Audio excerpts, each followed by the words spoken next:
တခါတော့ကတာယာလှပတဲ့တောအုပ်လေးတစ်ခုရဲ့အစွန်ပြားမှာဖိုးဝက်လို့ခေါ်တဲ့ဝက်ကလေးတစ်ကောင်ရှိပါတယ်။ဖိုးဝက်ဟာတခြားဝက်ကလေးတွေနဲ့မတူပဲထူးခြားတဲ့ဝါသနာတစ်ခုရှိတာကတော့အစားအသောက်ကိုအလွန်အမင်းမတ်မောလွန်းတာပဲဖြစ်ပါတယ်။သူဟာမနဲ့မိုးလင်းအိယာကနိုးတာနဲ့ဘာစားရမလဲဆိုတာကိုပဲအရင်ဆုံးစဉ်းစားတတ်ပါတယ်။သူ့ရဲ့ဘိုက်ကလေးဟာအမြဲတမ်းလိုစားလောင်နေတတ်ပြီးဘလောက်ပဲစားဘိုင်းမပြည့်နိုင်တယ်လို့ခံစားနေရတတ်ပါတယ်။ဖိုးဝက်ရဲ့အမေက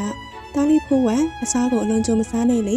ဘိုက်နာလိုက်မယ်လို့ခဏဆုံးမတတ်ပေမဲ့ဖိုးဝက်ကတော့နားမထောင်ပါဘူး။ဒီနေ့မှာတော့ဖိုးဝက်ဟာတောအုပ်ထဲမှာလမ်းလျှောက်ရင်အရသာရှိမဲ့အစားအသောက်တွေကိုလိုက်ရှာနေပါတယ်။လမ်းဘေးမှာရှိတဲ့မျက်နှာလေးတွေတစ်ကျူလေးတွေကိုစားရင်းနဲ့တောနက်ထဲကိုတပြေးပြေးရောက်ရှိသွားပါတယ်။အဲ့ဒီအချိန်မှာပဲလေထဲကနေအရန်ကိုမှွေပြန်းတဲ့အနံတစ်ခုကိုစားလိုက်ပါတယ်။အဲ့ဒီအနံဟာဖိုးဝက်တစ်ခါမှမရဘူးတည်းရဲ့အလုံးထူးခြားပြီးဆွဲဆောင်မှုရှိတဲ့အနံ့မျိုးဖြစ်နေပါတယ်။ဖိုးဝက်ဟာနှာခေါင်းလေးတစ်ရှုံရှုံနဲ့အနံ့နောက်ကိုဆေးလို့ရှာစွာလိုက်သွားပါတော့တယ်။သူ့စိတ်ထဲမှာတော့ဒီလောက်မေးတဲ့အနံ့မျိုးဆိုရင်စားလိုက်ရင်လည်းသိကောင်းပါပဲလို့တွေးနေမိပါတယ်။သူဟာအနံ့နောက်ကိုတကောက်လာရင်နောက်ဆုံးမှာတော့ရှုံပုတ်ကြီးတစ်ခုရဲ့နောက်ွယ်ကကွင်းမြင့်ကျဲကြီးတစ်ခုကိုဆောက်သွားပါတော့တယ်။အဲ့ဒီနေရာမှာသူမြင်လိုက်ရတဲ့အရာကြောင့်ဖိုးဝက်ရဲ့မျက်လုံးလေးတွေကအဆောင်တောက်သွားပါတော့တယ်။ကွင်းမြင့်ထဲမှာတိမျိုးစုံနဲ့ပုံမျိုးစုံကိုပုံထားတာကိုတွေ့လိုက်ရလို့ပါပဲ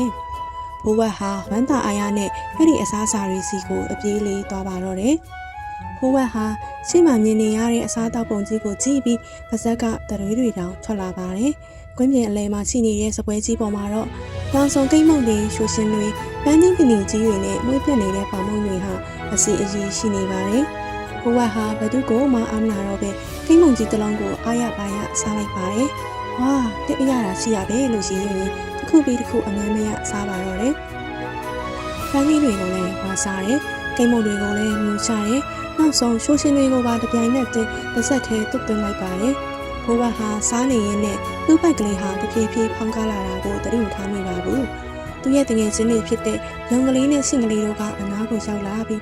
ဖိုးဝက်အများကြီးမစားနဲ့အောင်လေဒါတွေကဘယ်ကလာမှန်းလည်းမသိဘဲနဲ့လို့လာသတိပေးကြပါတယ်။ဒါပေမဲ့အစားမက်နေတဲ့ဖိုးဝက်ကတော့သူတို့စကားကိုနားရဲမထဲပဲမင်းတို့ကလည်းကွာဒီလောက်ကောင်းတာတွေကိုမစားရင်နှမျောစရာကြီးလို့ပြန်ပြောပြီးဆက်စားနေပါတယ်။ဖိုးဝက်ဟာဗိုက်ပြည့်နေပြီဆိုတာသိတော့လဲအစားအသောက်ရဲ့အရာသာကိုမစွန့်လွတ်နိုင်မဲ့အတင်းအဓမ္မဆက်စားနေခဲ့ပါတယ်။ခဏအကြာမှာတော့ဖိုးဝက်ရဲ့မျက်နှာလေးဟ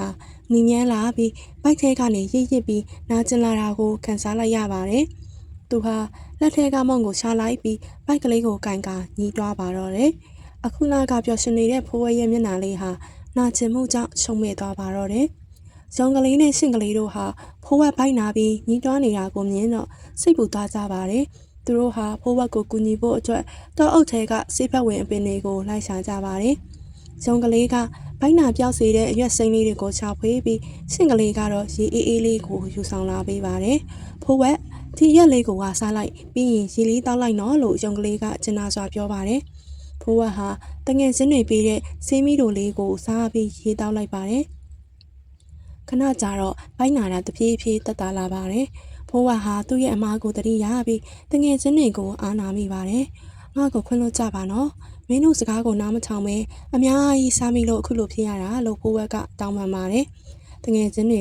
ကရပါတယ်ဖိုးဝက်ရဲ့နောက်ဆိုရင်တော့အစားကိုစင်ကျင်ပြီးစားနော်လို့ပြန်ပြောပါတယ်။ဖိုးဝက်ဟာဒီနေ့ဖြစ်ရက်ကနေအဖိုးတန်တဲ့တငယ်စာတစ်ခုကိုရရှိခဲ့ပါတယ်။အဲ့ဒီနေ့ကစားပြီးဖိုးဝက်ဟာအစားအသောက်ကိုအလွန်ကြုံမစားတော့ပဲရှင်းချိန်ပြီးစားတက်လာပါတယ်။သူဟာတတိယလန်နေနဲ့ဟင်းသီးဟင်းရွက်တွေကိုပို့ပြီးစားသုံးလာပြီးကျန်းမာတဲ့ဝက်ကလေးတစ်ကောင်ဖြစ်လာပါတယ်။သူဟာသူ့ရဲ့တငယ်ချင်းတွေဖြစ်တဲ့ရုံကလေးနဲ့ရှင်ကလေးတို့နဲ့အတူတောအုပ်ချိန်မှာပျော်ပျော်ရွှင်ရွှင်ကစားတတ်ပြီးအစားအသောက်တွေကိုလည်းအတူတူရှောက်ပြီးစားတောက်ကြပါတယ်။ဖိုးဝက်ဟာသူ့ရဲ့အမားကနေသင်ငန်းစာယူပြီးပို့ပြီးလိမ်မာတဲ့ဝက်ကလေးတစ်ကောင်ဖြစ်လာပါတယ်။နောက်ဆုံးမှာတော့တာယာလာပတဲ့တောအုပ်ကလေးဟာအရှင်ကချက်ပိုးပြီးစီကားတာယာလာပါတယ်။ဖိုးဝက်ဟာအစားအသောက်ကိုရှင်းချိန်စားတောက်တက်လာရုံသာမကသူ့ရဲ့တငယ်ချင်းတွေနဲ့အတူရရှိလာတဲ့အစားအစာတွေကိုဝေမျှစားတောက်တတ်တဲ့အလေးကျင့်ကောင်ကိုလည်းရရှိခဲ့ပါတယ်။တောအုပ်ထဲကတခြားတိရစ္ဆာန်လေးတွေကလည်းဖိုးဝက်ရဲ့ပြောင်းလဲမှုကိုအားကျပြီးအရှင်းရှင်းရိုင်းပင်ကူညီကြပါတယ်။ ဖိုးဝက်ရဲ့အမေဟာ